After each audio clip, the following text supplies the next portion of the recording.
That seems to be working. Hey, I think I got it. Does everybody can hear me okay?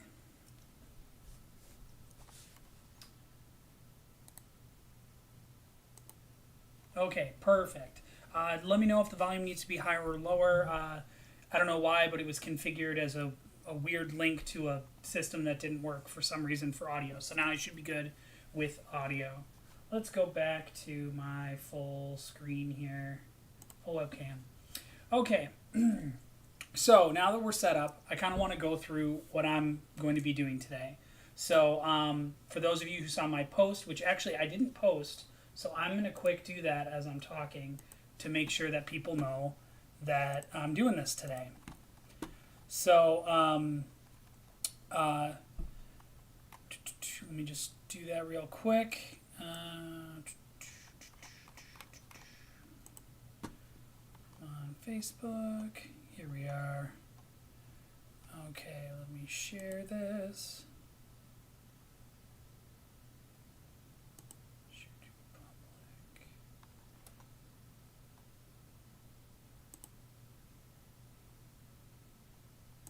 Oh, I'm under myself. I need to switch back. And then switch back to me, and sorry guys, I know this is boring. I'm just trying to figure out what's going on. Okay.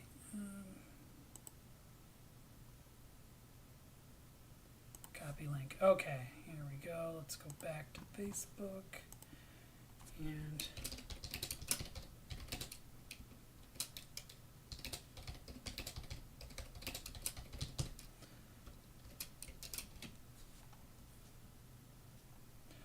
okay, cool. Post. Okay, sorry about that. So now that I've posted on my actual Facebook, and I'm like 15 minutes in, so let's get started here. Let's see what's going on. Audio and video aren't synced, but it could be major issues of this kind of a stream, I'm guessing. Yeah, I am going on YouTube, Twitch, and Facebook. So if one of them works better for you than the other, please switch over to that if it makes it easier for you to one of the other ones. Because I think audio should be good on this. So just kind of explain what I'm doing is. I have a big collection of board games. I play a lot of board games. And there's a site called Board Game Geek that I have an account on. And I've been logging all the games that I own, all the games that I've pre-ordered, all the games that I want, and all this kind of stuff, and putting it on there. What I've never done is I've never gone through and actually ranked it. There was a time that I did log how many plays that I had, but I didn't do that consistently, so my play count's completely off. But I do want to go through and actually rank them and rate them myself to kind of judge them. And so a bunch of them I will go into and talk about and then give it a rating. So I do have a rating, and so let's jump over to the screen that we're going to be looking at most of the time here. And I do have these rating systems here, and I'll try to pull it up to see if you can see it a little bit easier. Okay. Oh, too far. Okay. So here's my rating system we have going on. So I put 10 being the highest rating you can give something. It's a masterpiece. That's what I'm calling it. It's 100% a masterpiece. Best game ever. No one can top it. So then I ranked the next one down 9. Love it. So close to being perfect. So that means there's like one or two little issues with it, things that I'm not a really big fan of or whatever, but overall the game is great. It plays well. It's fantastic. Number 8 is amazing. Now that's something I can get excited about. So basically the game's great. It plays well. It's not quite 9, but it's an 8. It's good, still good game. Number 7. Awesome. It definitely span. Oh my God. Sorry. Awesome. It definitely stands out compared to others. So what this means to me is that when comparing it to the plethora of games, it stands out above the rest for one reason or another. It's not too amazing. It's not, like doesn't go into middle range. It's still a really good game. It stands out. These top four are where I would recommend. These are games that I continuously, when I talk to people, I'm like, you should get this game, or this is something you would love to play, or so on. Most of the games that I do that to fall into this range. 6 is good stuff, worth playing, just not something to freak out over. So, in other words, this is a decent game. It's fine. If you tout it as your favorite game, that's fine. I don't have an issue with it. It's just that it's a decent game. I just don't think there's enough about it to merit, people freaking out over it. Number 5, not bad, worth playing, nothing special though. So this is right in the middle. This is just a straight up, this is how I feel about it. I don't really have really too much of a judgment on it either way. It's just like kind of right in the middle. Number 4, I don't know if this was worth playing. It's kind of a toss-up. This means that I played. I don't really know if I had a good time with it. I didn't hate it. I didn't like it. It's just kind of there. So I was like, I might play it again, might not too sure. Number 3, I don't want to play this again. I would avoid playing. So if I rank something of a 3, I basically do not want to play it again. I basically think that this is fine as a game, I guess. I don't like it. Number 2, well, that sucks. It's a bad game. So that's when I fervently believe, like, this is not a good game. So that I would rate it a 2, that I'm like, this is not a good game. I have bad experiences with it. It just does not play well, or it's so boring that it shouldn't even be there. Number 1, people actually spent time creating this, not worth my time. So these are, there are a few games that probably fit into this category that I have played. Basically where I look at it and go, I can't believe that people consider this a game because it's just an activity. Or it's like, that there's no real fun or enjoyment out of this. It's just you play a card, I play a card, or something like that.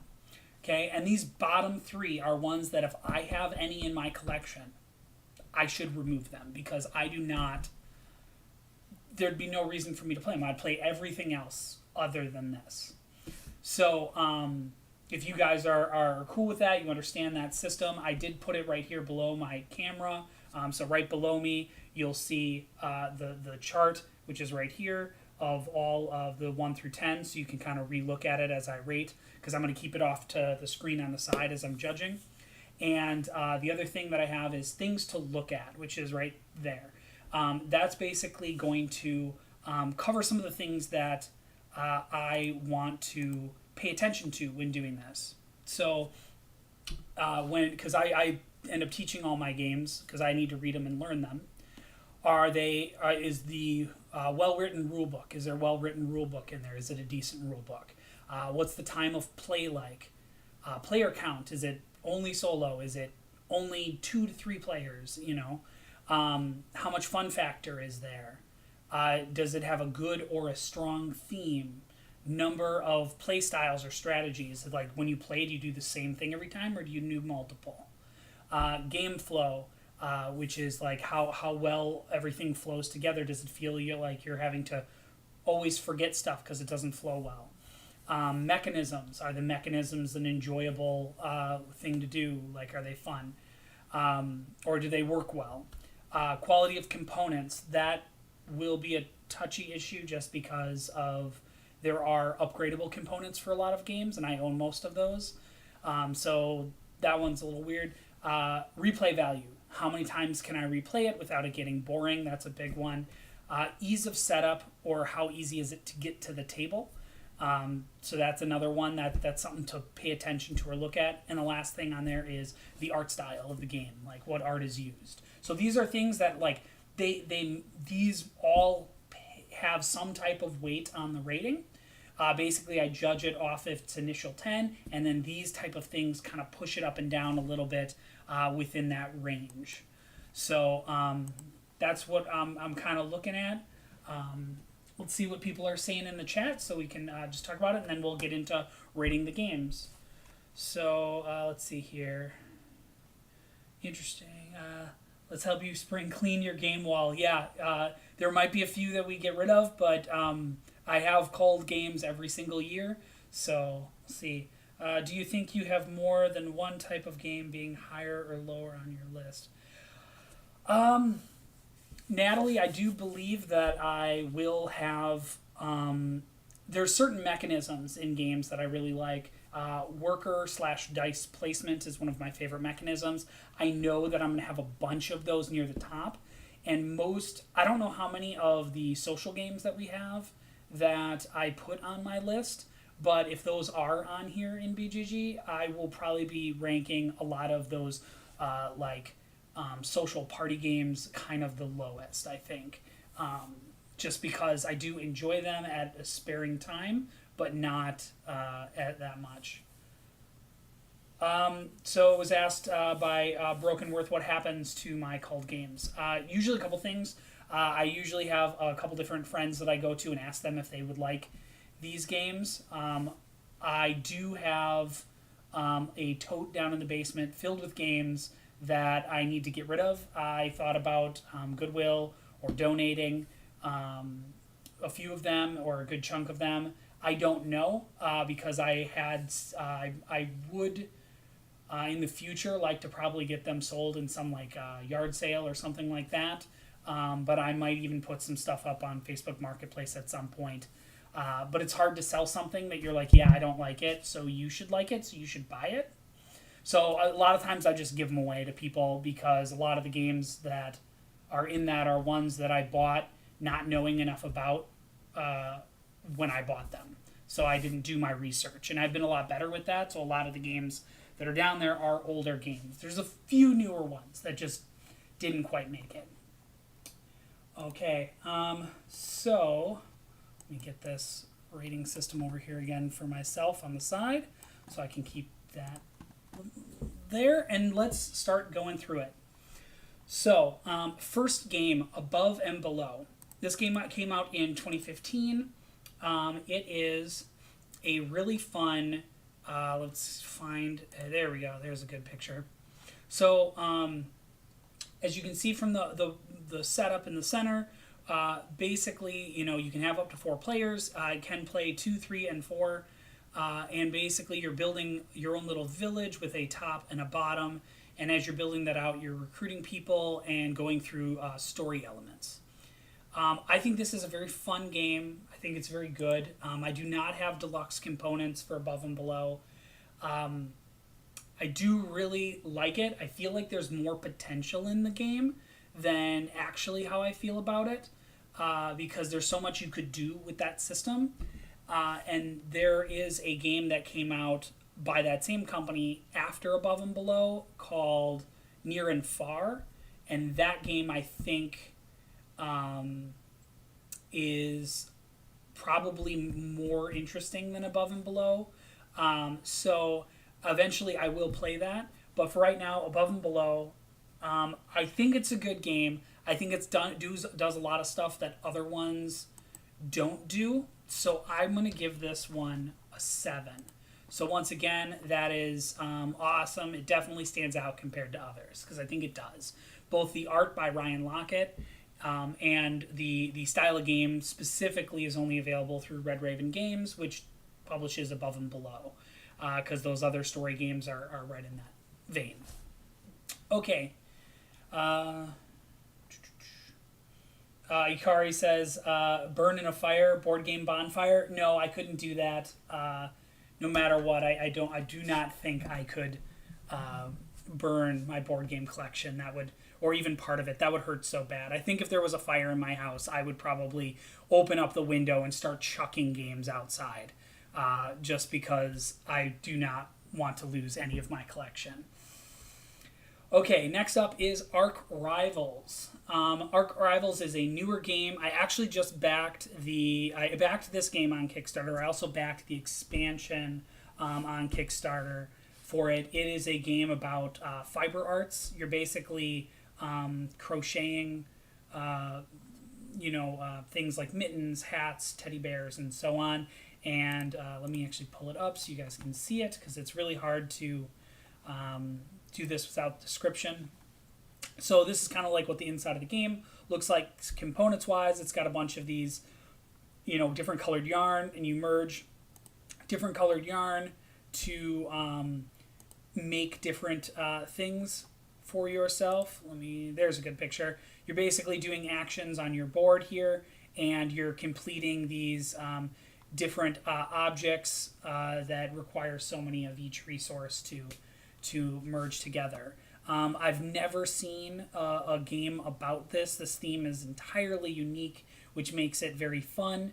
I do feel with this game that the replay value is not as strong as some others, but I think because of the expansion that's going to be coming out that I decided to back, and that kind of stuff, I think it could end up being a really good game with a lot of replay value. Natalie's responding to that she could burn that one rule book. We'll get to what is it? Shadow Realms. We'll get to that one later. Long story short, but Natalie ripped that rule book up because she hated it so much. It was so bad. But the rule book in this is pretty good. It's not too bad. So I think that Arc Rivals, I think it's a good game. I don't quite think it's perfect right now. I'm taking each one as how I have it. So for me, I would put this at a 6 just because I think it's good. It's just not something to freak out over unless you love the theme. I think the theme kind of pushes it up for people. Once I get the expansions, this ranking may go up. Ars Alchemia. I don't even know how to say that properly. So this one was a really hard game to get a hold of. It took. This is a game that visually attracted me because of its cover, because that looks super cute, and I love the anime art style. But then the game ended up being really good for a small worker placement game. I know that I think Hikari played this with me possibly once a while ago. There we go. I was trying to find the board. So what ends up happening is in this game, you are sending your workers out to places and getting resources. You're getting, fire, snow, well, basically it's fire, water, wood, or earth, or whatever, and you're using those to chemically make potions or whatever, and then you sell the potions to get money or victory. And so you continuously do that as you level these things up and complete more that are worth more. You will get people over the course of the game, and there's a bunch of different strategies and different ways to play that I really like. The main mechanic that I enjoy about this game is the later you go in your turn order, you get more meeples or more people to place out of your workers.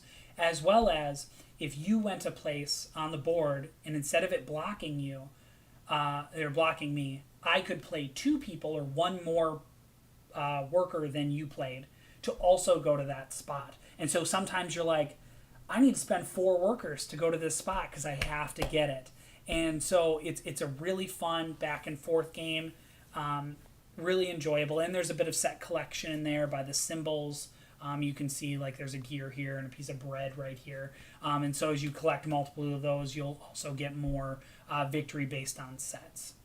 So I really enjoy this game. The art in it, besides the cover, leaves something to be desired. So I think the art is very not good compared to how the game visually looked on the front.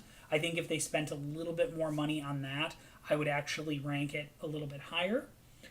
Ikari said, yeah, that was fun. I'd say my first playthrough was a bit rough. A lot of things to keep track of. Yes, there is. Okay, Natalie disagrees with my Arc Rival rating. She says it should be probably something like an 8.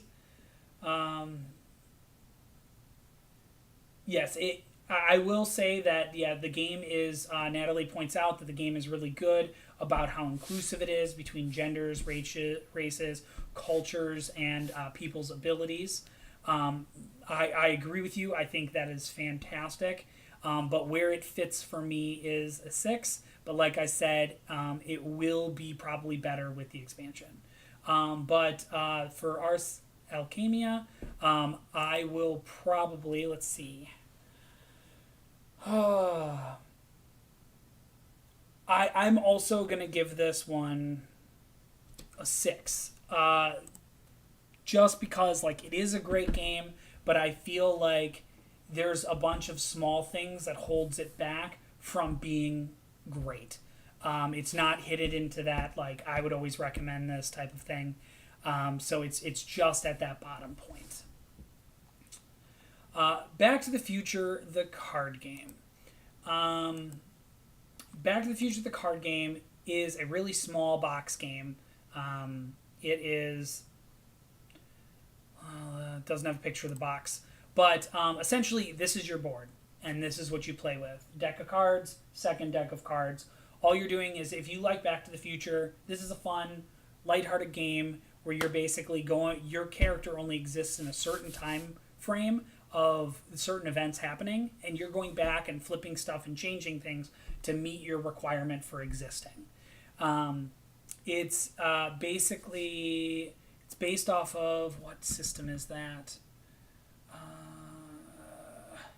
There's a... It's like Chrononauts. So it is a re-theme of the game Chrononauts. I think it's interesting. It's fun. It does not have a lot of replay value because you're dealing with the exact same events, which if you love Back to the Future, you're going to know all the events. You're going to focus on those. You're going to understand why certain ones are linchpin events and why they only function a certain way. But the biggest issue with this game is I go here, change this, next person goes to that exact same spot and flips it back over. And so it's just this tug of war back and forth. So it does not, I do not play it much anymore. If I met someone who was a huge Back to the Future fan, I would definitely sit down and play that with them. But I don't really think it's that great of a game overall. I will put this as a 4. I don't know if it's worth playing. It's kind of a toss-up. I think the only thing that makes it worth playing is if you are a Back to the Future fan.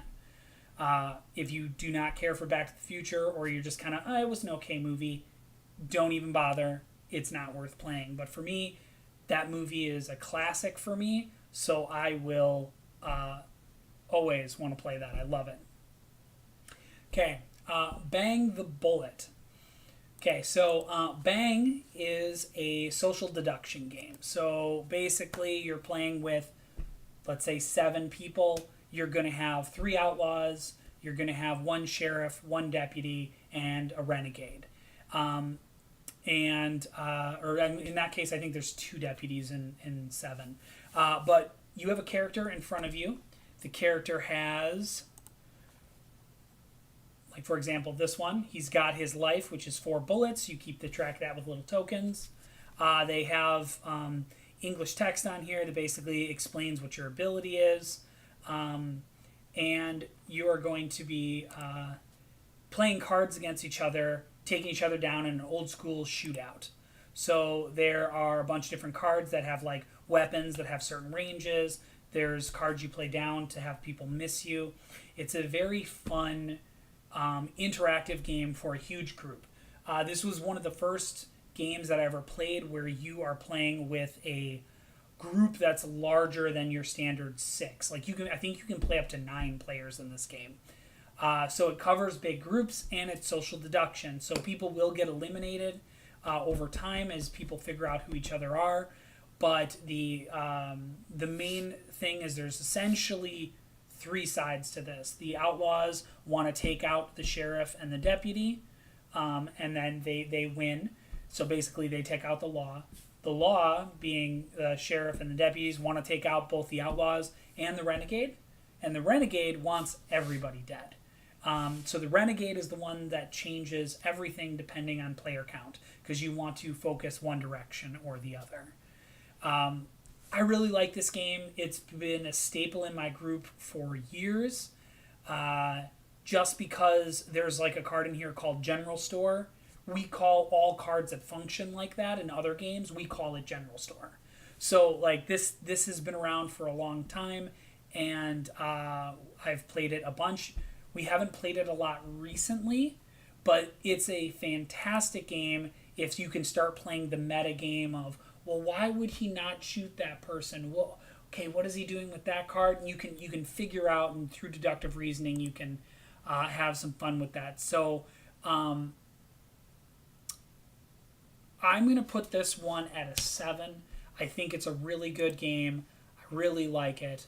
I think it deserves to be at a 7 because it definitely stands out compared to a lot of other deduction games with this.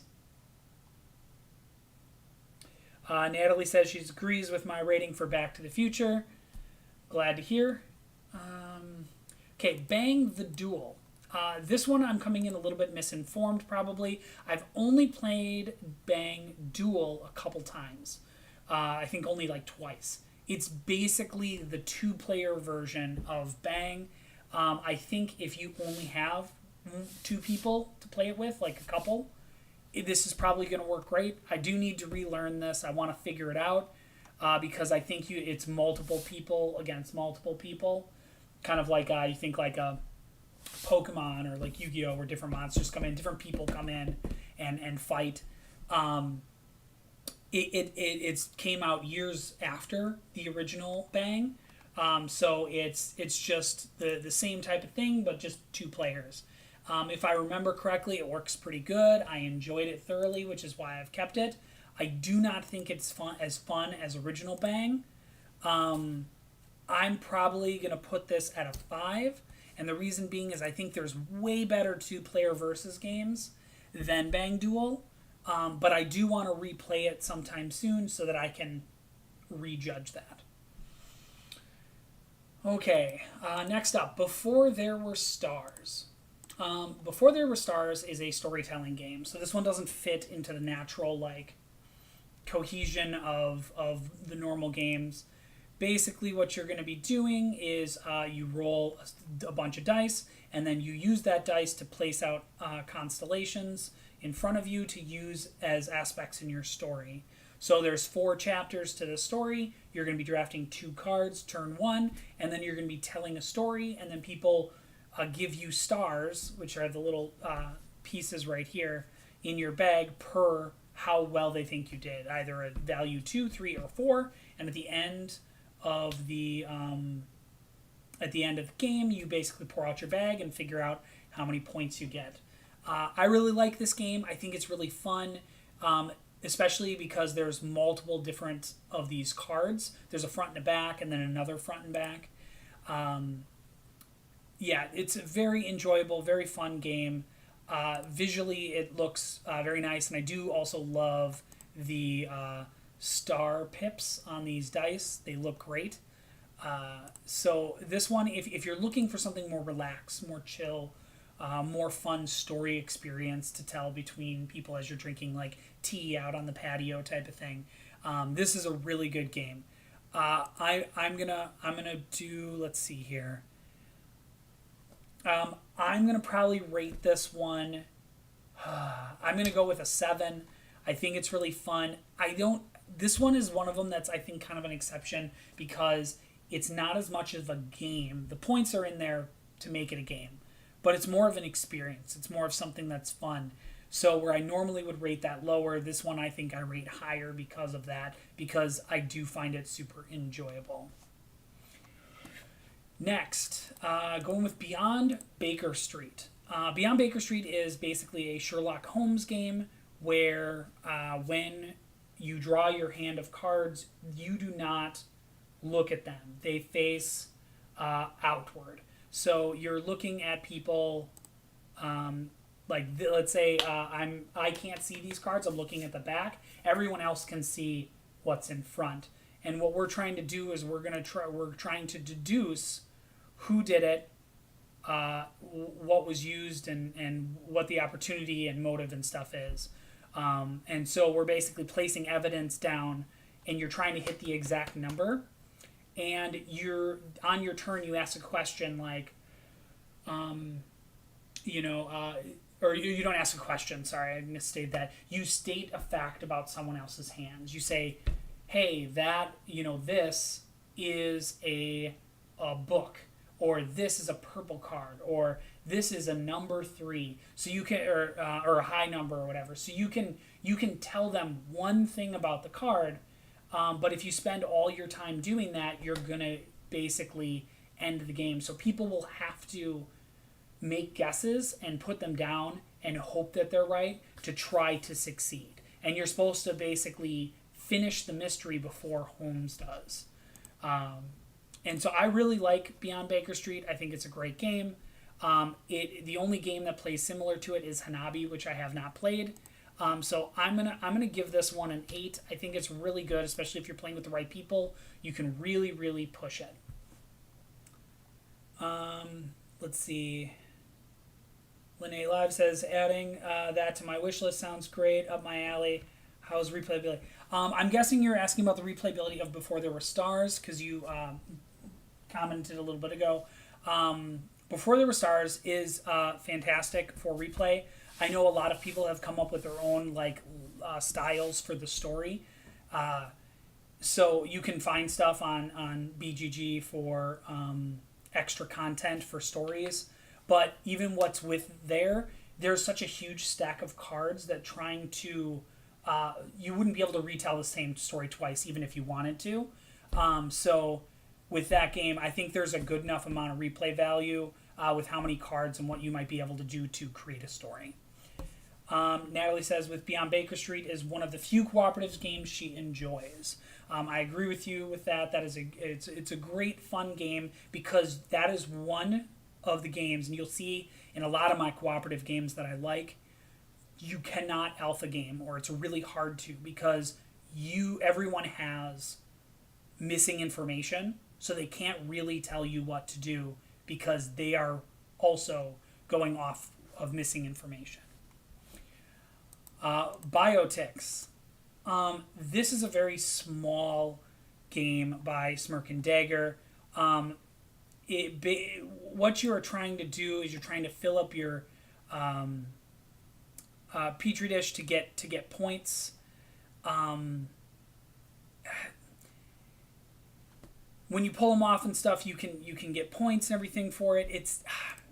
There's no good way to explain the game. The game is so short that it's easier to just play it and jump into it. I will say I'm not a super fan of this game. I don't mind playing it, but I'm going to kind of skip over it because I do not find it easy to explain. I'm going to probably just put this one as a 4. I really... I don't know if it's really that much worth playing. I think it's fun, but it's nothing that I would jump into or want to play that often.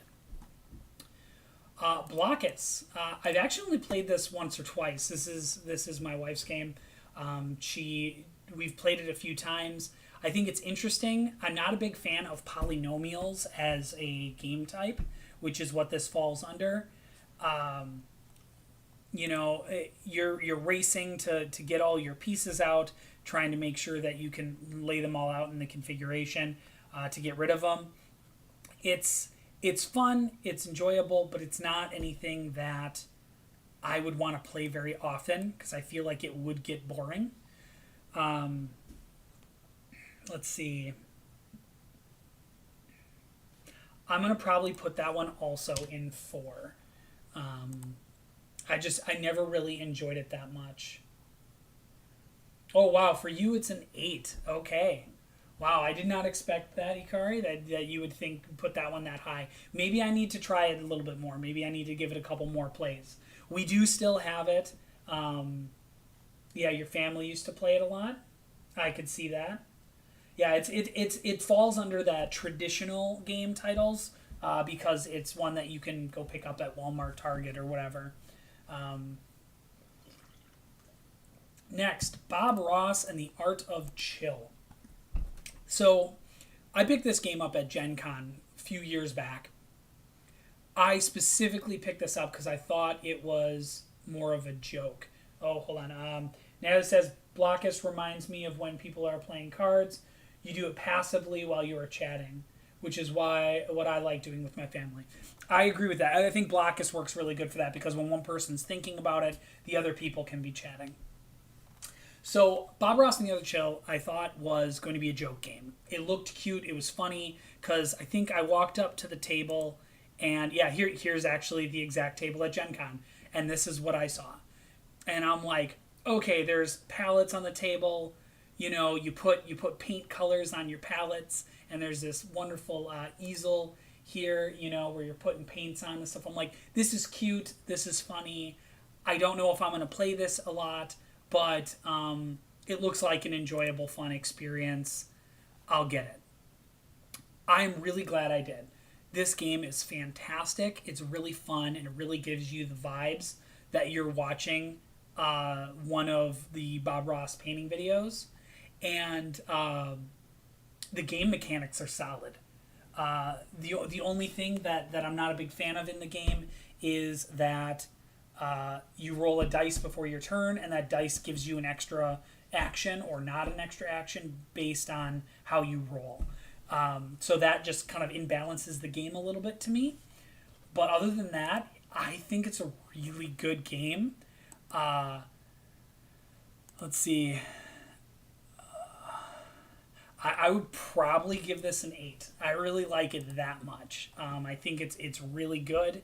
I don't know any other game that plays like you make mini tableaus and you have to clear the tableaus to get things going. It's super interesting. Next up, Brew. By the way, before we continue in this, I know that we got about 7 people viewing right now. We have 3 people who've commented so far in either YouTube or Twitch. If you do want to comment and jump on the comment train, you can go to the Twitch or the YouTube to do it there. If not, that's fine. Just, glad you're watching. Thanks for checking it out. Every tree needs a friend. Yep, true. Okay, so now we're looking at Brew. So Brew is a game I picked up at Gen Con this year. It was actually, I'm going to say one of the things about this game, it was super cheap. I think it was like $25 for this game. And there's a lot in here. So I was very impressed by what you all get. I mean, here's the board setup. And this is for just one player, it looks like down here. But the dice are high quality. They feel really good to roll. These components are what they are. They're kind of just the standard cardboard chits. But the cards look great. The art on it is beautiful. It has a really unique style to it. It is a dice placement slash, action driven game. I really like it. It has a lot of high quality dice, some good cards, interesting mechanics. With how cheap this was, there's a lot in this little game. And I feel the replay value for this is pretty good too. I've played it twice now, and I think both times I really enjoyed it. I think it was good. I do not think it beats other dice placement or worker placements that I've played more of, but I definitely think it's a great game. I'm going to give this a 7. I think a Brew through continual playthroughs might go up. I don't think it'll go down very much, but I think it's a good solid 7. I really liked it. Okay, Bunny Kingdom. This game is something I picked up at Gen Con in 2017. Just looking at this board, it looks chaotic and it looks crazy. But the game is so simple. You have a hand of 16 cards, you pick one, you put it down, you set your deck off next to the other player, then everybody plays their card at the same time. Most cards are just putting a little bunny of your color on a specific spot on the board. That's it. Then that person picks up the next hand of cards that they were passed, do the same thing and repeat. There's 4 rounds of that, and then at the after each round you count up based on how the counting system works of groupings of bunnies. That there's castles and food, or resources, I should say, and you times them together. And so, like, I really think that Bunny Kingdom has a very unique dynamic to it. It's really great. In the expansion, adds a whole nother player number to the game, so you can play up to 5, and it also adds a whole new sky area for the bunnies to play in as well. This game is really easy to teach. It's very fun, and I love that they have a picture of a bunny next to it. That's super dorbs. Bunny Kingdom is fantastic. It's a great game. I'm actually going to put this one... It's right in between an 8 and a 9 for me. I'm going to go with a 9 for now, that's the highest I've ranked anything so far. I love it. It's great. Next on the list is the expansion. I am skipping expansions because I'm rating the game as a whole, including expansions if I have them. The reason why I'm doing that is I have a game where I have over like hundreds of mini expansions, and I do not want to rate them all. It's not going to happen. So I'm just skipping expansions and calling it a day. Bunny Kingdom, let's see. You said you'd give Brew a 7, probably. It surprised me how good it was, and you like the theme of it, yeah? And Bunny Kingdom was amazing. Easily a 9 for you. Well, it's a 9 for me, too. So I totally agree with you on that. Call to Adventure. For those who love making D&D characters, like if that's like one of your things and like making up the backstory, this game has you in spades. You do not roll dice or anything like that. You get runes. Let me see if I can find that. Runes here on the right. You can see the runes. What you're going to be doing is you're going to be going and looking for... You're going to these cards, and they have an amount that you require. Let's see here, like this 6. You have to throw a 6 with your runes at the beginning of the game. The max you can get is I think 3. The lowest you could get is a 1 or a 0, and then you gain these symbols, which mean strength, constitution, wisdom, charisma, and so on, throughout the game, and then you use them with your runes. You throw them with, and you will get these cards and add them to your character's story. So I find it very enjoyable because you're going to be basically pulling from the pool in the middle, and you're going to be drafting all these things that explain your character, like, oh, you were an orphan at birth who basically you had to steal from them, and they went to attack you. You calmed him down. Through that, you became an adventurous person, and blah, blah, blah, blah, per the text here. And it shows you the symbols that you got, and you build your character's symbols and go over time to get the best score as possible. But afterwards, it provides you with a great epic character with some interesting moments. This is a super fun game. I really like Call to Adventure. There's a lot going on here that I have not seen in other games. And there's so much in terms of content that I basically bought one of the expansions, and I've never integrated it in because I'm still going through a lot of the base game stuff. So, yeah, and there's also Dark Runes, which are really cool. Yeah, just a lot of fun stuff in this game that I really enjoy. So let's see. Call to Adventure, I will probably give... I'm going to give this one an 8. I was debating about giving it a 9. There are some issues with it, so I'm going to drop it down to an 8. I think it's a great game, though. I do recommend it to D&D players.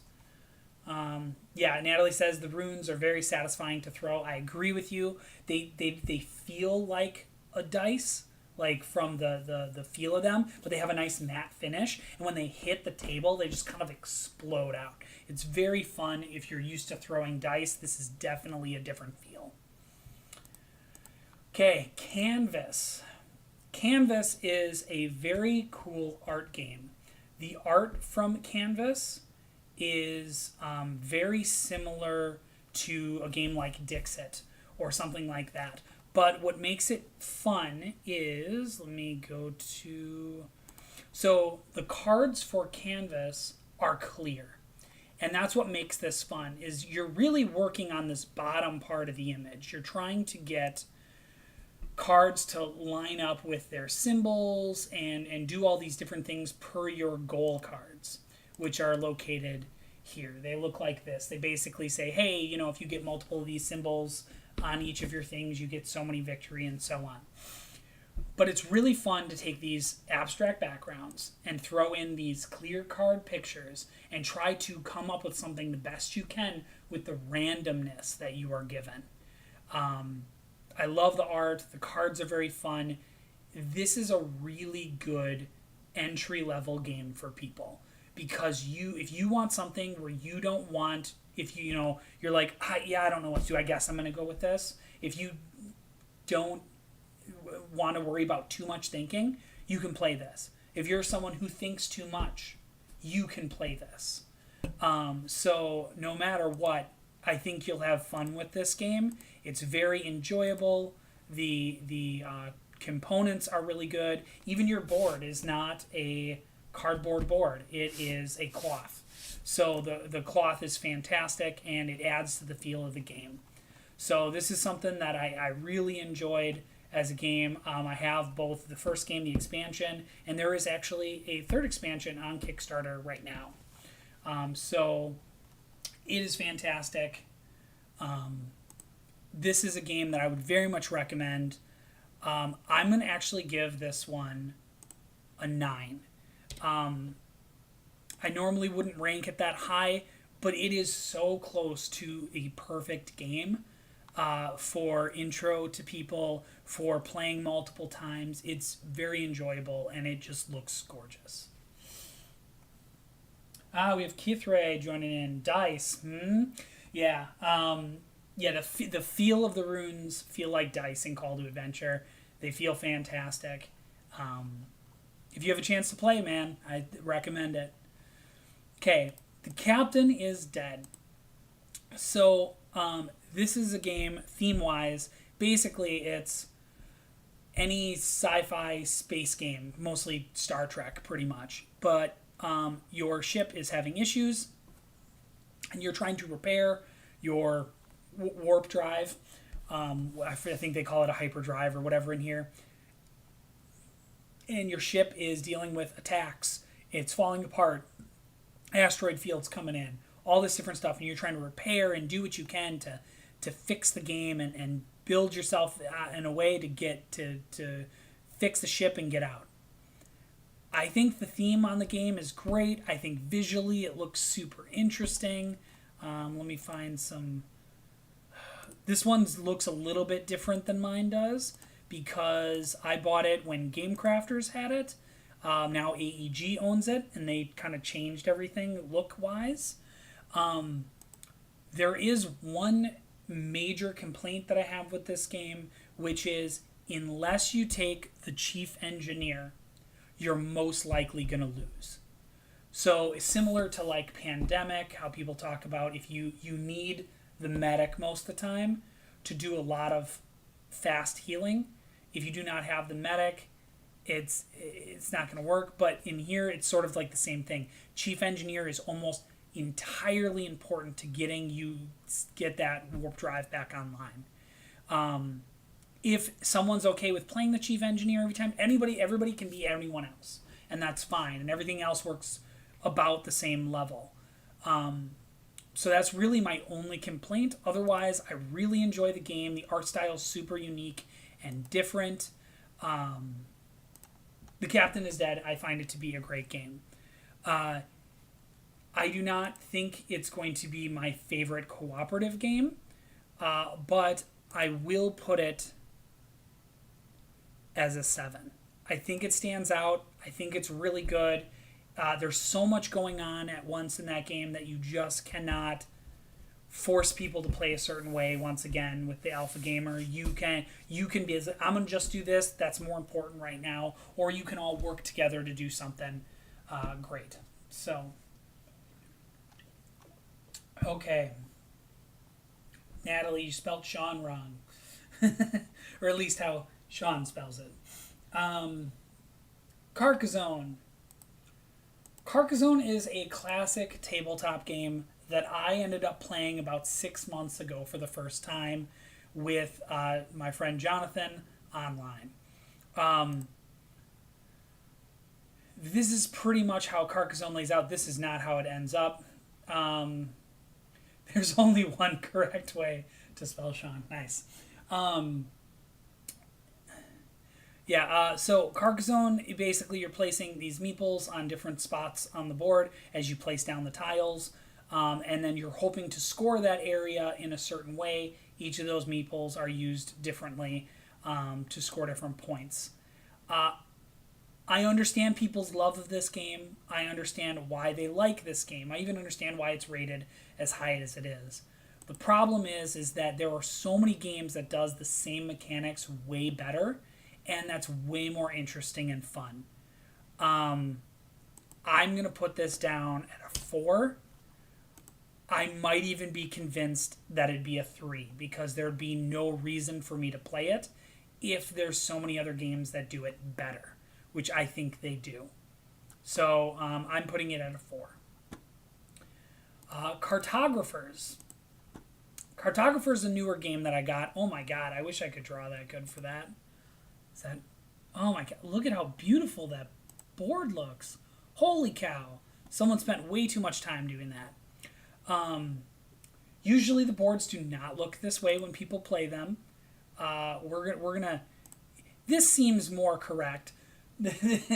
Okay, so what happens in Cartographers is basically you're going through 4 seasons over the course of the game, and you're gonna start with this blank piece of paper here.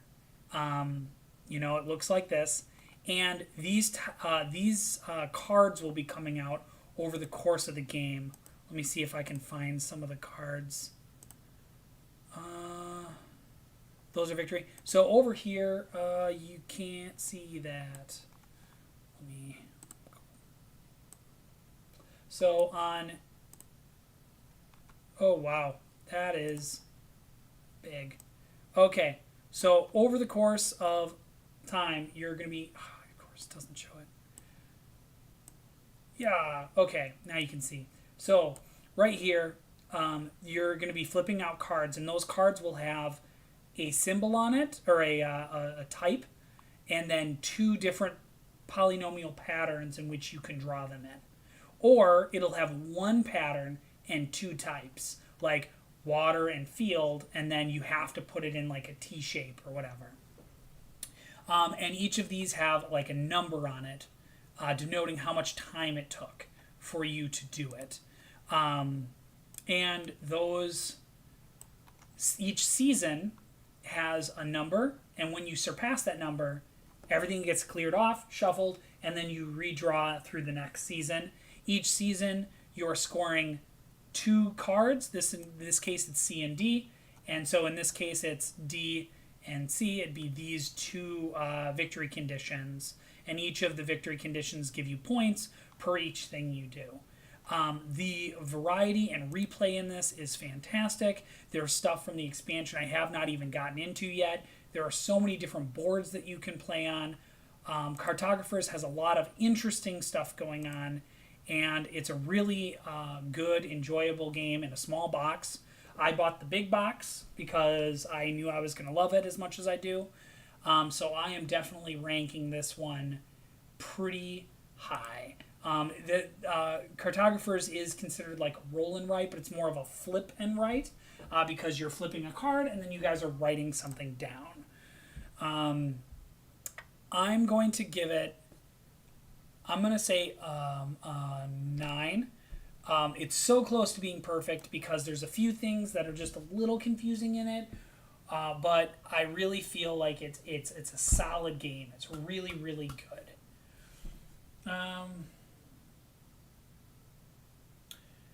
Okay, so Natalie said the main complaint is that it's entirely based on your group. It tends to lead to 1 or 2 people telling everyone what to do. Oh, in The Captain is Dead. I feel that was specifically with the players that you played with. I would like to play with a different group with you to see how you would like it then. Um, yeah, I think you're right with that. Ikari says games like these can both be fun and a bit of a pain. Once you run out of your papers, you'll either need to buy new ones or make stuff.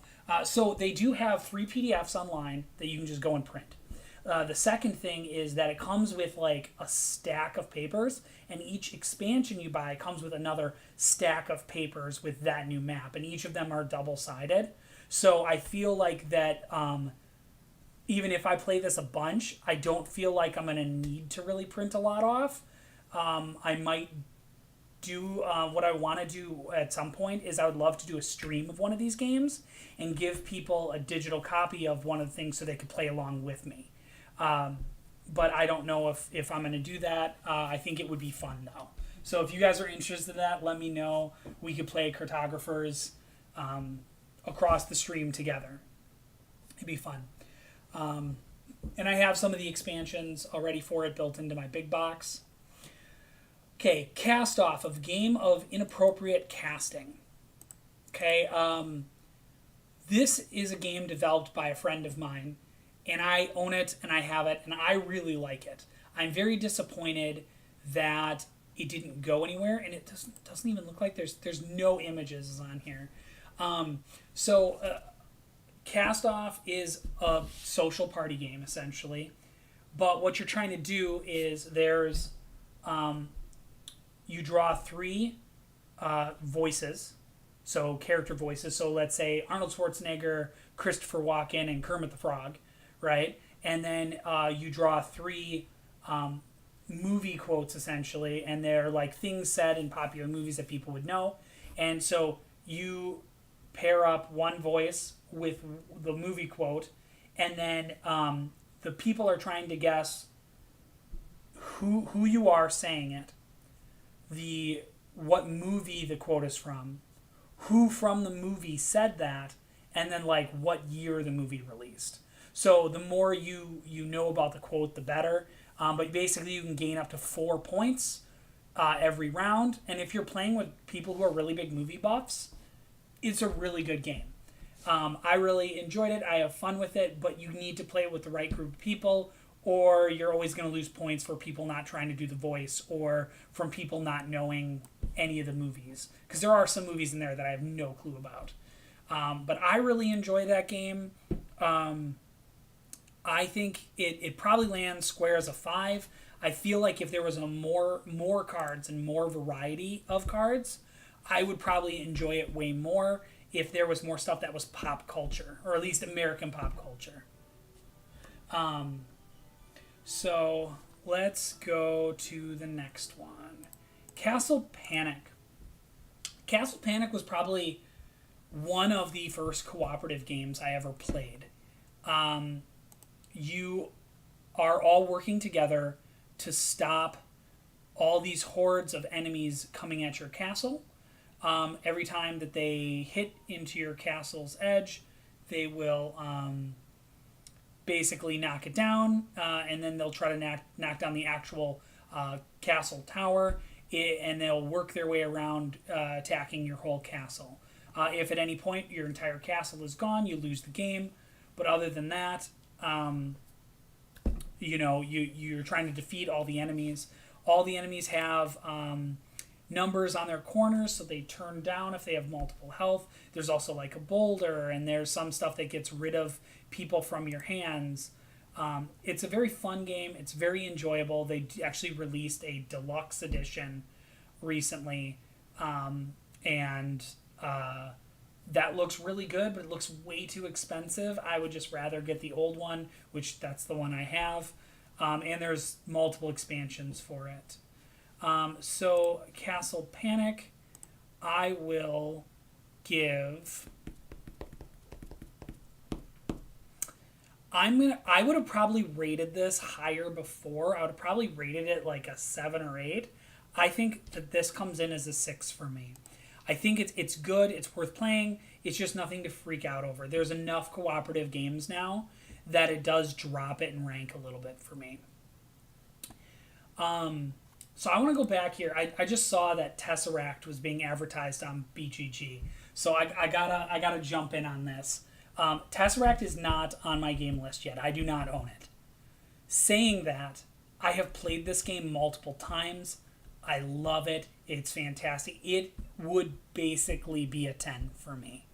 It comes in as my favorite cooperative game that I've ever played. Now, I've never won this game because it is super hard, but if you're looking for a really good, crunchy, cooperative game, Tesseract is on Kickstarter today being the last day. So if you are looking to get Tesseract or thinking about it, go look at it on Kickstarter. Today's the last day. Jump on that. Like 100%. I just got to mention it since it's here and today's the last day. I don't think I'll get to it. Okay, so I'm in the C's and I'm going really slow here. I got to speed up. So let's start cranking through some of these. Catan. Catan is a game where you're getting resources and by where your settlements are placed. If you have a guy here and 4 is rolled, you gain the resource that it is based on the die value. Catan is a staple of tabletop gaming. It's one of the ones that got me into the hobby. I like Catan. I think it's great. It says I only have 2 plays. That is entirely wrong. I probably have like almost 75 at this point probably. It's a good game. It's fun. It's nothing to freak out over. It's a 6. And I do have multiple expansions for it. Skipping past those, expansion. Channel A. Channel A is a very fun anime pitching game. So you have basically cards and you're laying down the title of the show, like Shiny Stars City, Burning Man Bandit. And that's the science fiction epic that's also at a convention. And so these 2 premises come out and you throw a title down and you do a brief little pitch of your show. And it's really fun for people who love anime. It's fantastic. I love Channel A. And specifically because it's anime themed, there are no other games that push that. I'm giving that a 7. It's great. Checkers. Checkers is not a good game to me. I'm giving it a 2. It's boring. Sorry. Chess. Slightly better.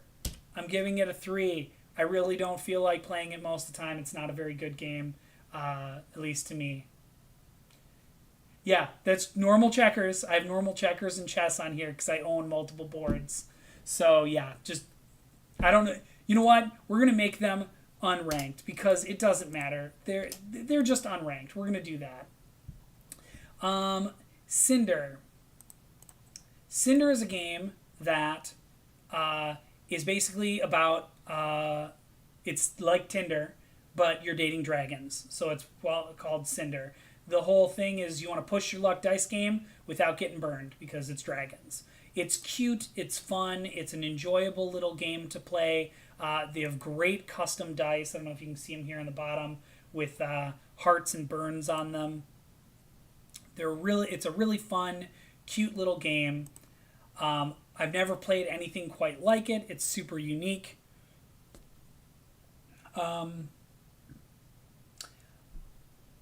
I'm going to give it a 6 only because, like it says, it's nothing to freak out over, which I don't think it is.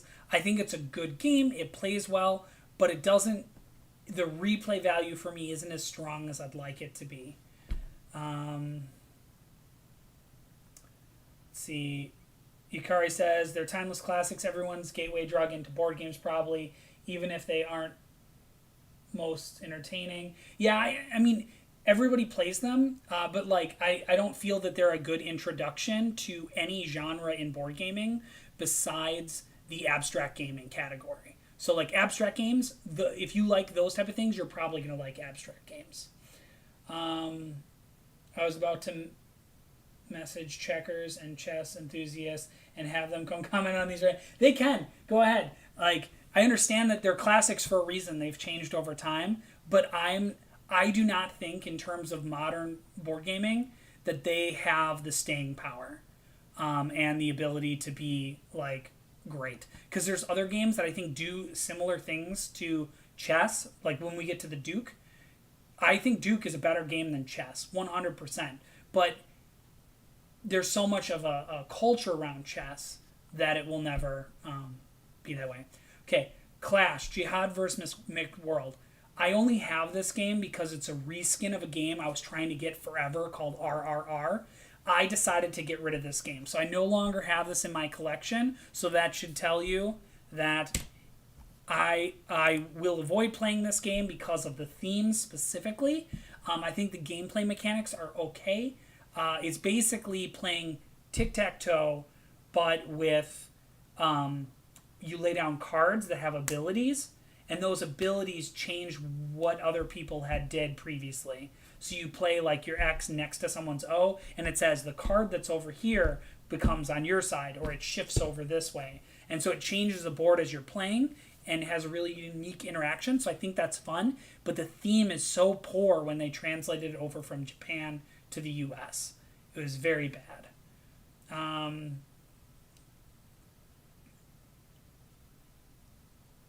Yeah, it probably would, Sean. It would violate conditions of the chat if they would argue. Okay, Clue. I do have multiple versions of Clue, more than I think I have here. I think as a classic game, I think Clue is really good. I think it. I'm going to give this actually. I'm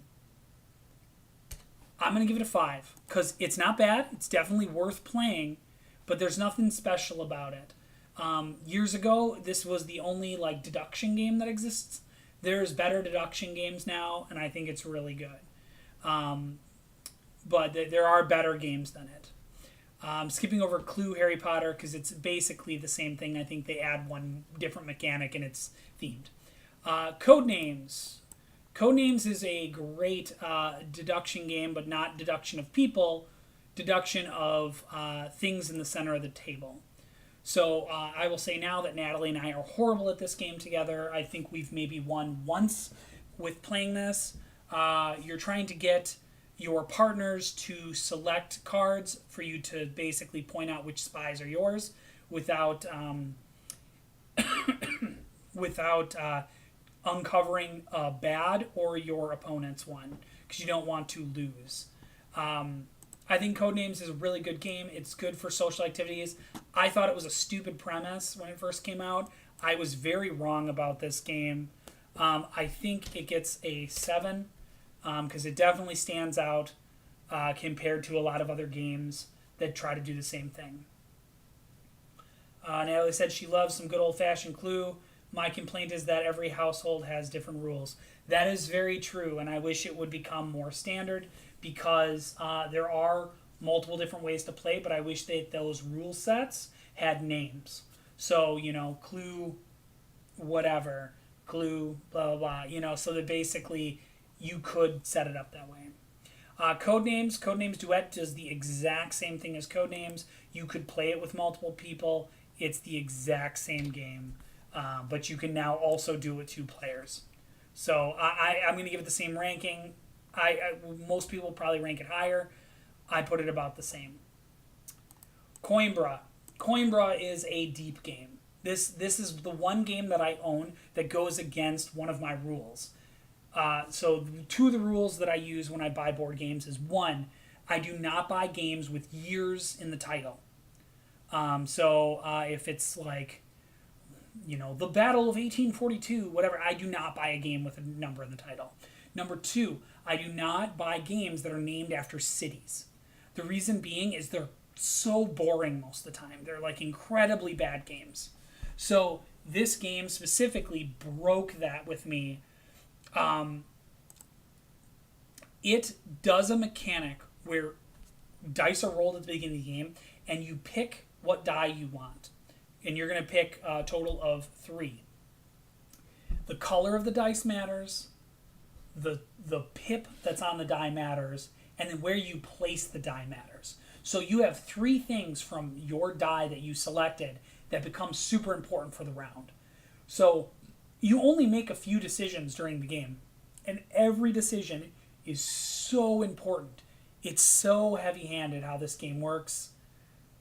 I I love it. It's great. Um, yeah, the fact that this game broke my rule set to be able to play it, I'm giving it an 8. It's a really solid, good game.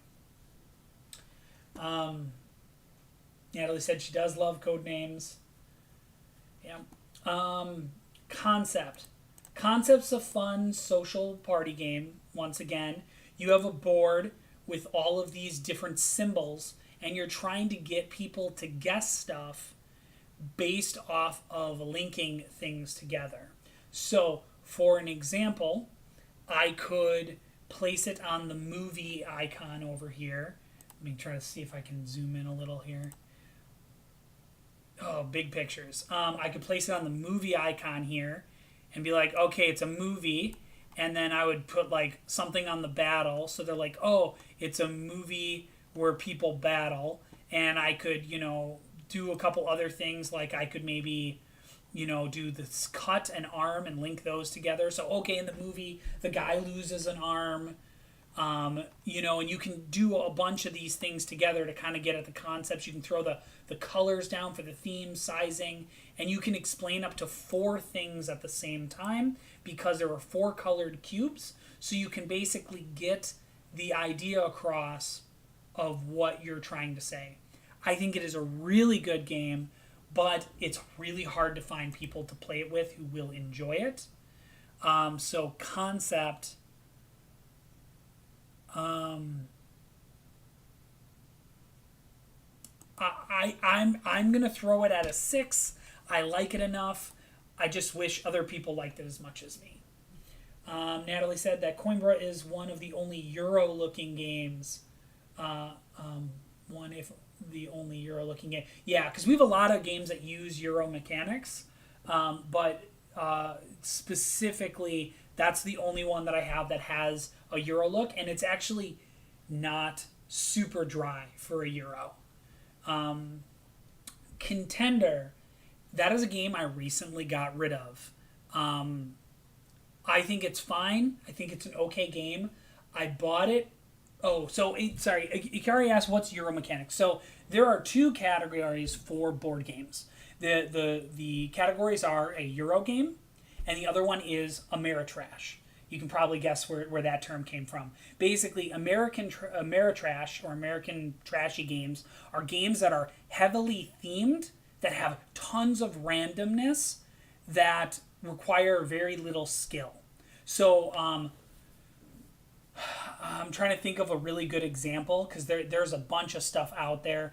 Risk is not Ameritrash, but it's like kind of close. It's more Ameritrash. But then like Euro games are all about there's no randomness. Everything's based off of you selecting or going someplace. Things like everything you do has mitigation. You're crafting a way to get towards like a point with the game. So most of the games that I play have at least I'd say 60 to 80% Euro mechanics in it, unless it's more of like a party game. Yeah, Uno is a very Ameritrash game, I guess. I wouldn't really call checkers Ameritrash because it's an abstract. Abstracts don't really fall into that.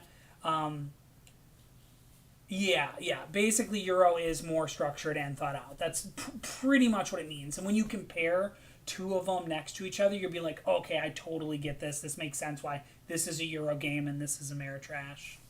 But yeah, we have a lot of Euro games. Usually, like worker placement is a Euro mechanic, resource management is a Euro mechanic, and so on. So the contender, the game of presidential debate. I just got rid of that.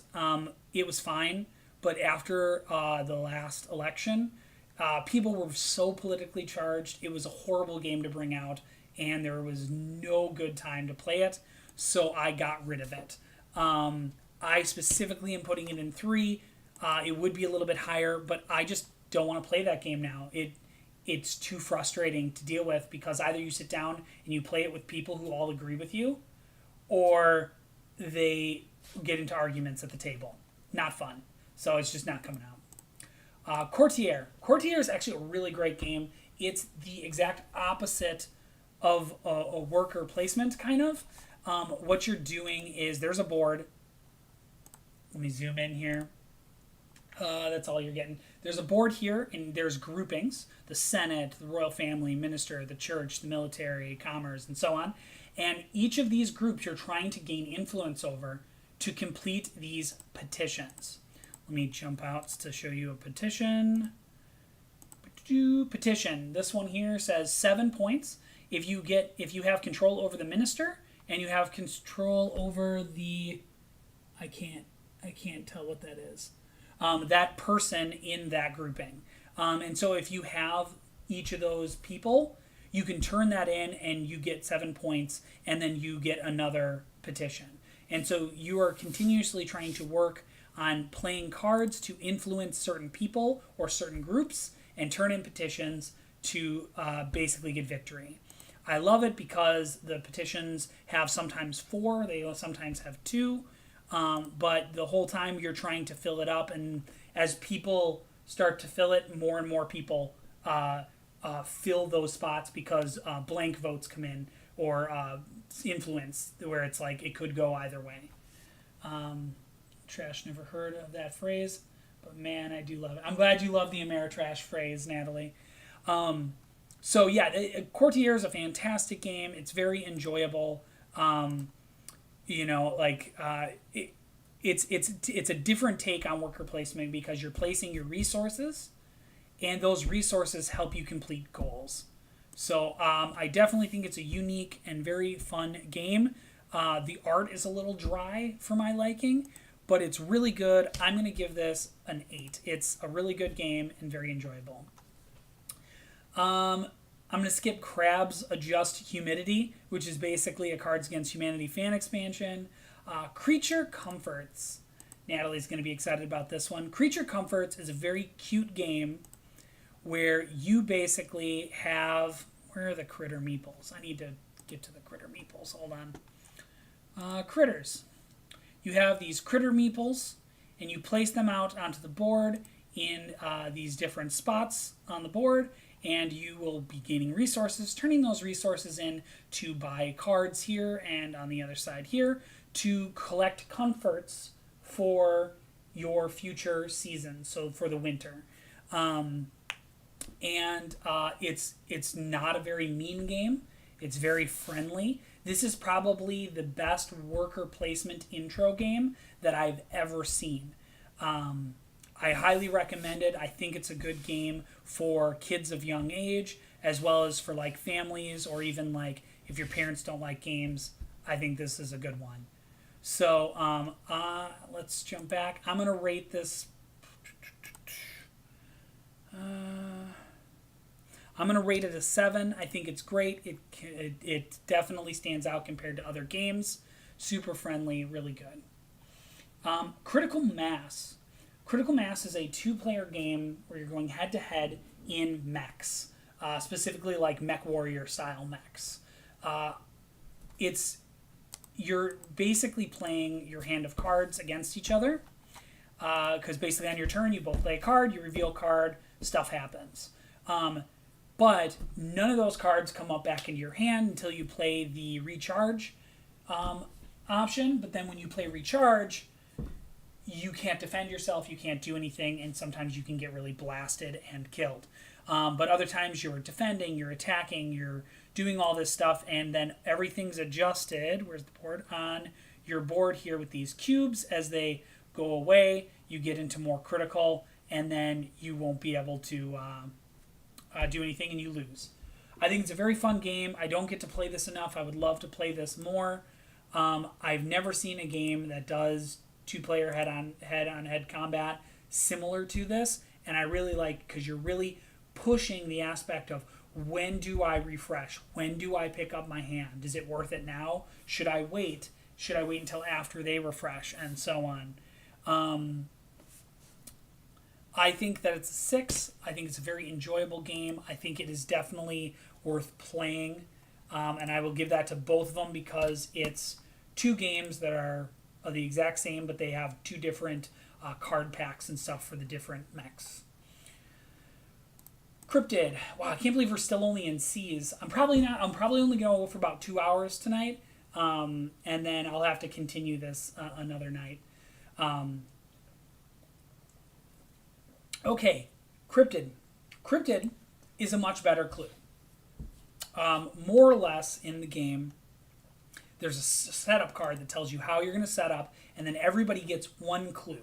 You don't get like cards or whatever. You just get a clue. That clue is like, it says something to think the person the cryptid you're looking for is in the desert, or the cryptid is 2 away from a stone monument, or it's 3 away from a creature.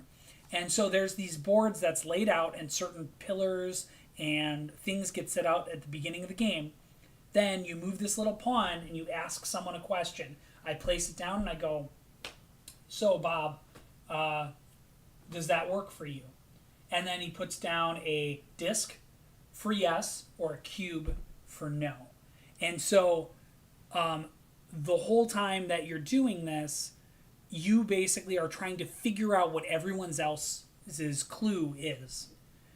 And once you start to know one other person's, you can start to figure it out and puzzle it together. There's only one spot on every board configuration that works. So once you figure out that spot, you can guess and go there, and hopefully you can succeed. It's a great game. It's fantastic. I think it solves a lot of the issues that like Clue has with sharing cards and people showing duplicate stuff and people pulling you from place to place. This, every turn you're able to make a choice on what type of question you want to ask to get the most information. I give Cryptid an 8. I think it's fantastic. I think it's a wonderful game.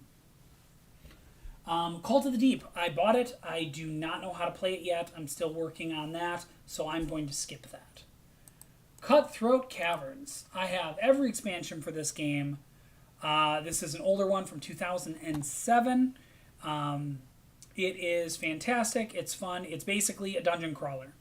The main thing about the game is that you all fight monsters together, but the only person that gains victory is the person that does the final hit.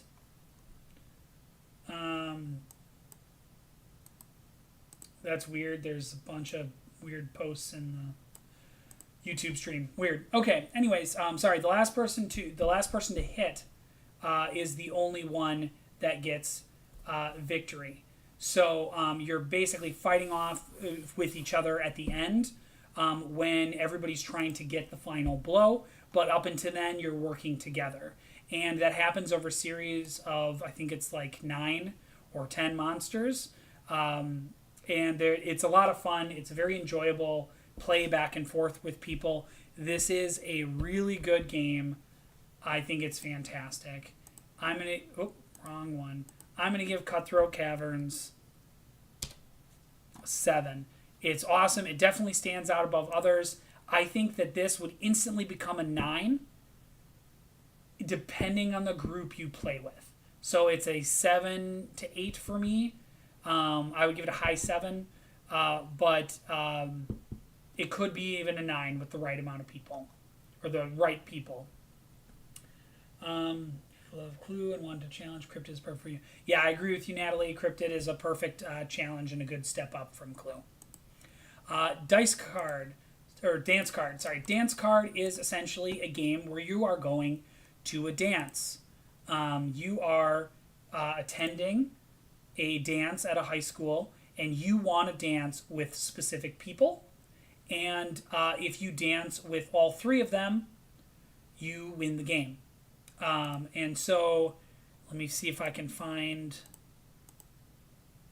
a card. Here we go.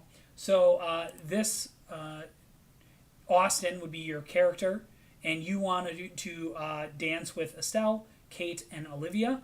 And then there are certain people that you can talk to get bonuses, which is really, really fun. And then there's people you do not want to be around because they give you negative dice when rolling. So each of the characters who you talk to give you dice. Your friends can give you dice to boost you. You can play cards to do that so that you can have a successful dance with them. You need a certain value and certain symbols to be able to succeed. I think it's a really cute game. I love the art style. The standees look fantastic. And there's a lot of replay value in this game. And it's very inclusive. It has a lot of people of different groupings. There's also different sexualities represented in the cards. This is a very good and enjoyable game, and there is a bunch of replay value. I would probably put this one also at a 7. I think it is a really good game. So is this a little like a twist on Guess Who? Never mind, seems totally different. Oh, okay. Yeah, I was trying to see what you're talking about. Were you talking about Dance Card? If that's true, yeah, Dance Card's very different from like a Guess Who, because you're trying to achieve goals. Oh, okay, gotcha. You thought I had to figure out which 3. Yeah, no, the 3 are listed. You just have to like plan and strategize on how to like end up on the dance floor with them, with like after you contacted their friends and like having your friends there, so you can get the best boost possible to have a successful dance. Because if you fail when dancing, you have to like go to the bathroom and shake it off and gain your confidence back. So it's very thematically fun. Dead Last. Dead Last is a fast-paced, boom, you're out, boom, you're back in next round type of game. Basically, everybody's around the table, and they, without saying anything, without telling anyone, you're all trying to shoot the same person. So you basically go, you, everybody picks up and lays, a card of a specific person down. You do this through gestures, looks, different things, and you want to be the last one standing. When you get down to the 2 players, there's a prisoner's dilemma where you have to choose to either share the gold, steal the gold, or let them take the gold. And so you'll get different situations where that'll happen, and you don't know what people will do. It's a very fast-paced, very fun game that plays up to 12 players. Like, that's the thing that makes this interesting, is if it was like a 6-player game, I probably would like never play this. But if you have a big game night, this comes out because you have a lot of people and everybody wants to play the same game. Dead Last is a very enjoyable game for a large group, but I would never play it with a smaller group. I think that it lands right in the middle at a 5. But I would probably rate it higher if I ended up playing with a higher group all the time. But it's very fun. Deadlies. I've only played Deadlies once before. It's a newer game to my collection. I really don't know how to rate it right now, so I'm going to skip that one. Decorum. Natalie's has a lot of experience with Decorum lately. This is a game that you can play with 2, 3, or 4 players. What you're going to be doing is you have a house that has open spots in each room. It's got 4 rooms. You need to have the walls a specific color.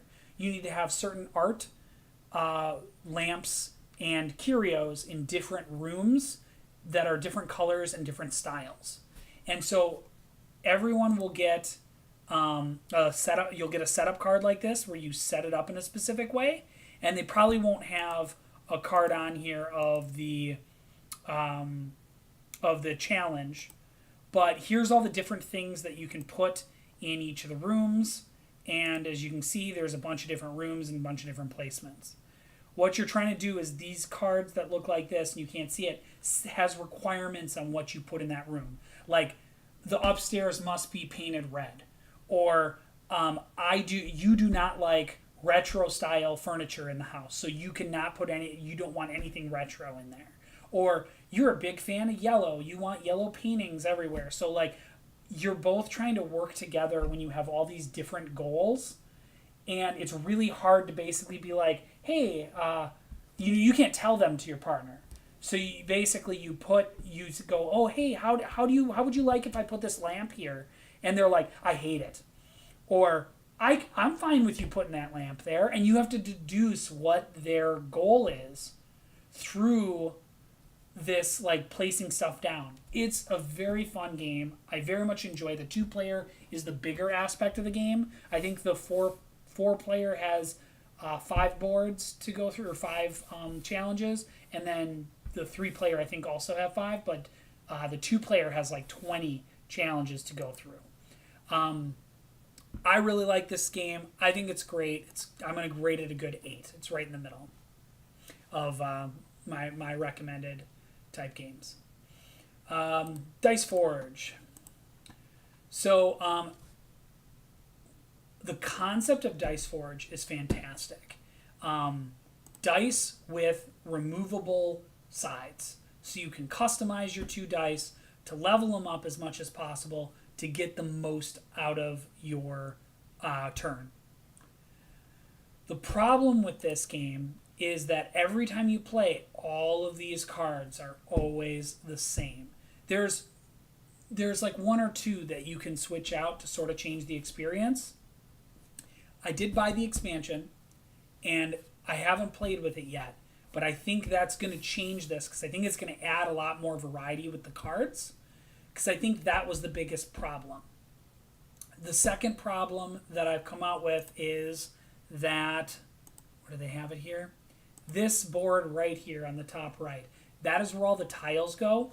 The cleanup for this game is so not fun because you have to pop every face off of all your dice, find and put on your basic ones in the same order so they're the same for everyone, and then you need to put all of those back in order on this slip and then slide it in and put it back in the game tray so that way hopefully it doesn't spill over or get knocked over, because then if you have to deal with it next time you open up, you have to put it back before you start playing. That is my least favorite part of this game. The cleanup and setup takes so long, but the game is very enjoyable and it is very fun, but the variety is not there with the base game. Once again, the expansion, I do have it, but I haven't really played with it. So I'm going to give this 6. I think with the expansion, it could take it up to a 7. But right now, it's a 6, and that's where it's going to stay. Dice Thrones. Dice Thrones is a great dice game. It's played similar to... people actually say it has the exact same turn order type of setup as Magic. Yeah, digital dice would be great, Ikari. If you could update it somehow. I think that Dice Forge would actually work really good as a video game, because then all that cleanup would go away, but it would not feel satisfying to throw those dice. I would say that. Dice Thrones now. I will never play this digitally. I love this game as a physical game. It's like I said, it's very similar to... oh, that's not an actual character. That's a fan-made one. This game is very similar to Magic in terms of how a turn order goes. At the beginning, you gain a CP, which is combat points. Then you will play any cards that you want to. Then that's your main phase. Then you will roll dice, allocate them to where you want to play them, attack. They get a chance to defend, and then you have another chance to sell cards, play main phase cards, and then it switches the other person's turn, and you go back and forth, losing life and fighting each other. What makes this game very fun is each character has a unique set of tokens and abilities that get used, and each of the character's abilities and upgraded abilities are different. They're super great and unique, and I have everything for Dice Thrones. So the Dice Thrones, the base game of Season 1, Season 2, Marvel Dice Thrones. I have the Dice Thrones Christmas 2-pack, and I have Dice Thrones Adventures, which is its own game that requires this game. Dice Thrones is a great game. It's pretty fantastic. I love it. I'm putting Dice Thrones at a 9. I should probably give it an 8, but I'm giving it a 9. Dice Thrones Adventures is the exact same thing, but you're playing on a board that's created by a card. So it's very similar, but instead of working competitively, now you're working cooperatively, and everybody has their own focus, and they have the same objective as you. So I like Dice Thrones Adventures a lot. I would like to play it more, but you need to keep playing with the same people, and that's the downside. I'm going to put Dice Thrones Adventures as an 8 just because of it's not consistent to stay with, but I would love to play more Dice Thrones Adventures. Disney Villainous. Disney Villainous is surprisingly a good game. I really like it. There is some problems with the game at its core. I think that there's no system that tells you how difficult or how complex the character is to play.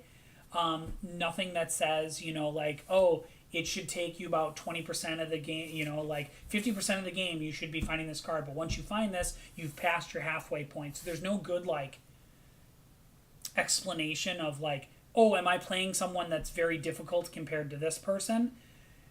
Because some villains seem very easy compared to the others. It's a great game. It's very fun, but you could spend your whole time in Disney Villainous looking for a single card, and your opponent just never, you go through your whole deck and they're about to win, and you're stuck at your first card that you haven't gotten yet. And that happens quite a bit, depending on the characters. So other than that, gameplay wise, I think it's really fun and a really enjoyable game. I know that it was very successful because there's a Marvel's one and a Star Wars one now for Villainous. So Disney Villainous, I'm going to give a 7. I think it's actually really good. If they could figure out a way to fix those couple issues, I would be super happy. Let's see.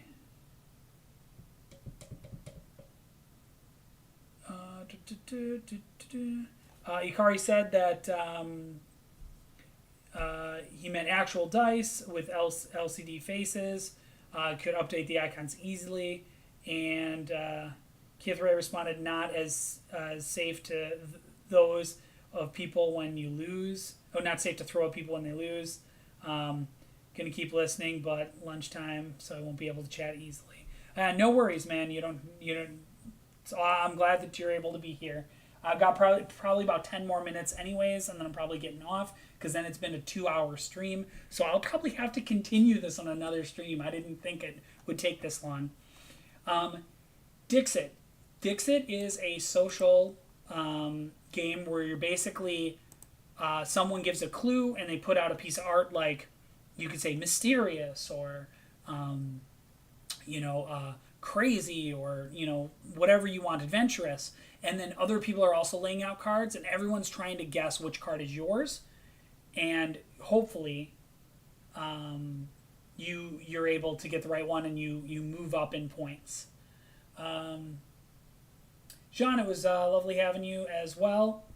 Good night. Thanks for joining me. If there's any that sound interesting that you would like to play, let me know. We could always. It's been a while since we've hung out, so we definitely need to hang out, and I can bring those games. So just let me know. So Dixit, I will give. Let's see. I'm gonna give that a 5. I think it's an okay game, worth playing. Just nothing special. There's a lot of Dixit versions, and I have a bunch. Dog Park. I recently got Dog Park. It just came in from Kickstarter. First of all, the dog walking meeples, fantastic. The art for the dogs is great. Let me find... no, that's the cards. That's the extra. Oh, where is it? There's some. So here's some art for the dogs. They did a fantastic job. The little pieces are cute, and the trays are dog bone. That's like adorable. I love it. Yeah, the game looks visually pleasing, plays great. Um, I really like this game. It's a little bit simpler than I wanted it to be, but I think it's a perfect beginner to this style of game.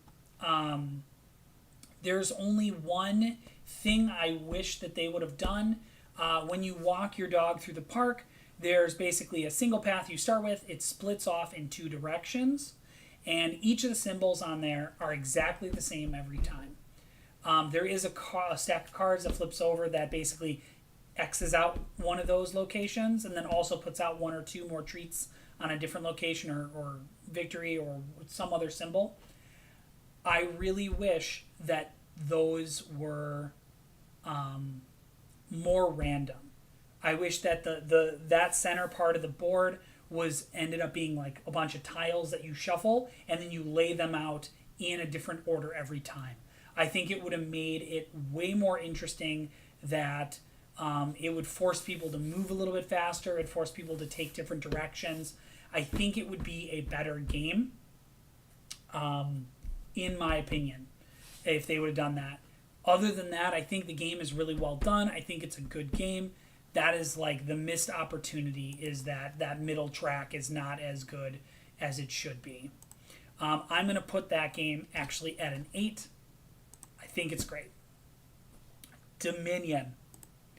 Oh man. Dominion is a game that I've had since 2009, I think. It's classic. I've played this with so many people.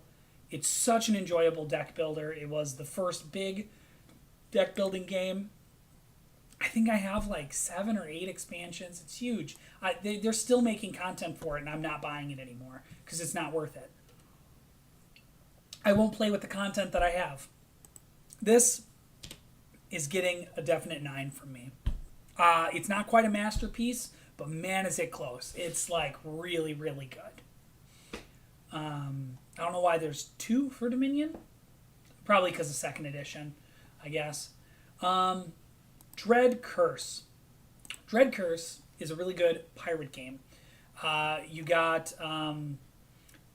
you're going to have characters that are in the center, and those are the main focus on what you're trying to do. Each of those characters have a value, which is your turn order, and then they have a power associated with them. For example, like the cook can draw 2 from the bag and keep 1. And then there's a steal phase that happens later that you also get to do certain things from. And so everyone's got the normal draw phase and the steal phase, and they each do something different. What you're drawing from is oh, that's a lovely picture of Kurt there. You are drawing these coins from the bag. And when you pull them out, they have basically a value on it that you keep face down, and people can steal them from you and everything like that. But at the end of the game, you're wanting the most. And at any point in the game, you can just leave. The only problem is that there are also 2 black spots in the bag, and those black spots just say the black spot on it. And if you have one of those, you can't leave. So you have to either give it away or hope somebody steals it from you, and you have to try to maneuver a way to get as much money as possible and get out before it's too late. Yeah, it's super enjoyable, really fun game. The tokens and pieces look great. Dread Curse is... I'm going to give it a 7. I think it's good. I think that more people should play it. I do not think it's in print anymore. So that's the one problem with it if you're thinking about getting it. Duck, Duck, Go. My God, does this game look like a children's game, but holy crap, it is not. This definitely looks like something a child would play, but what you're going to be doing is, let me see if I can get past all the pictures of ducks, because everybody loves their ducks. You are on a hexagonal board, and you are, yeah, so here's what the board looks like. You're on a hexagonal board, and you are trying to play cards. Please find a card. Here's an example. Okay, so you're going to play these cards that say go forward and then face forward, or forward and left, and you're going to face that direction. And they're basically, you're floating around in the bathtub trying to collect different markers and then make your way to the drain after you collected all three. This, theme-wise, it just looks like a children's game, but man, is there a lot of spatial awareness in this game. It is a really fun game, and it allows you to collect a bunch of ducks, which I have a bunch of ducks, and they're awesome. So I rate this one, I'm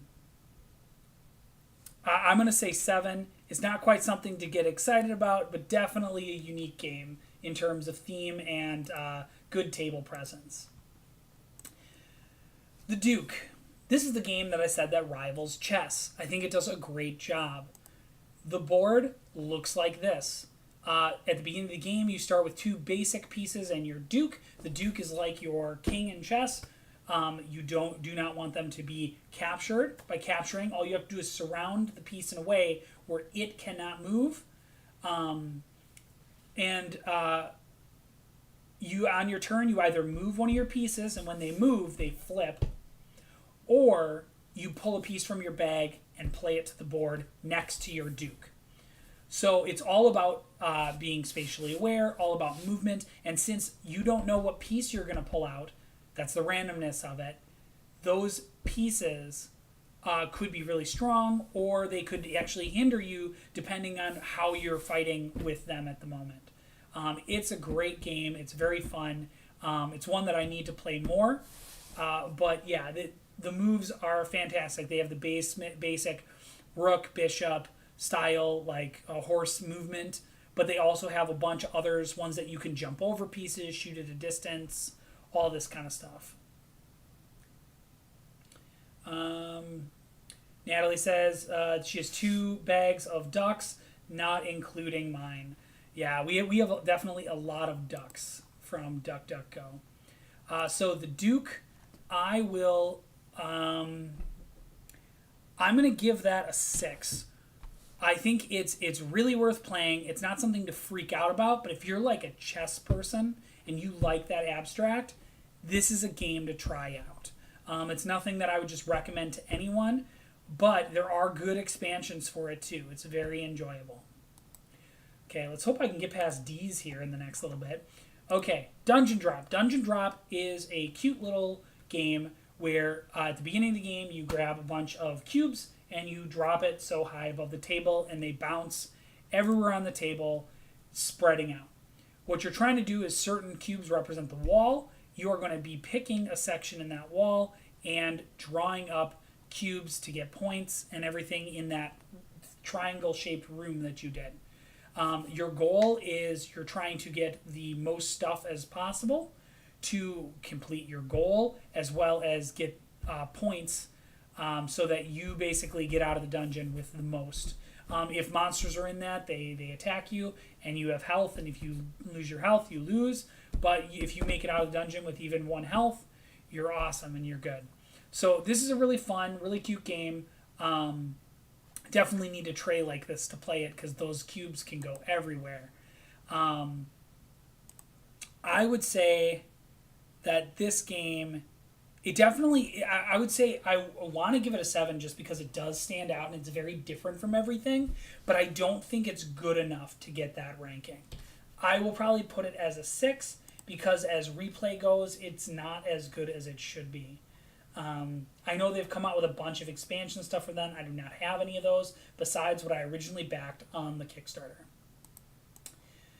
Dungeon Raiders. That cover doesn't look familiar. Oh, this game. Okay, so there's been a second printing of this game. I have the old one, which looks... The characters look like this. The cards... Oh, you can't even see them. Yeah, they look really basic. This is the copy that I have. So basically, Dungeon Raiders, you are going down a dungeon and going through levels. Some cards are face up, some cards are face down, and there's traps, treasures, monsters. And you have to play cards 1 through 5 going through these dungeons, and you have to be very particular because you might fight a monster that you need a higher number or you get hit for multiple damage.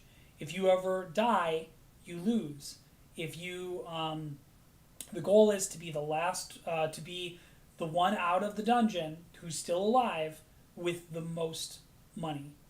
Um, as long as you know, don't die and you don't have the least amount of money at the end of the game, you pretty much win. But it's a really fun, very fast game that's really has some interesting mechanics. I really like it. Um, I'm I'm gonna probably give it a 5. It's right in the middle of the pack. Dungeon, that was made in 1975. I have not played it. It's still sitting on the shelf waiting for me to try it. So I'm excited to try that one out. Dungeons and Dragons Attack Wing. When we get to Star Trek Attack Wing, it's going to be up there. It's really high for me, I think. But this game is really good. It's very fun. It has a lot of good dragon miniatures. I was collecting the dragon miniatures to collect them. It's great. So I am going to say, oh man, it's. I don't play with all the stuff. I basically play with the dragons. I'm gonna probably give this one. I think the game itself is a 5. If I liked more of the game, I would probably give it higher. But the miniatures are great, but like it's just not that fun playing a dragon with like a breath weapon and that's it, and doing that. And the attack, you know what? The attack wing system is very good. Like the flight path system that WizKids has in this is good enough that I'm gonna buff it up to a 6. Okay, so that's the end of D. I can't believe that it took me that long to get through 4 letters. I'm going to do this again sometime soon, but I'm going to go a lot faster.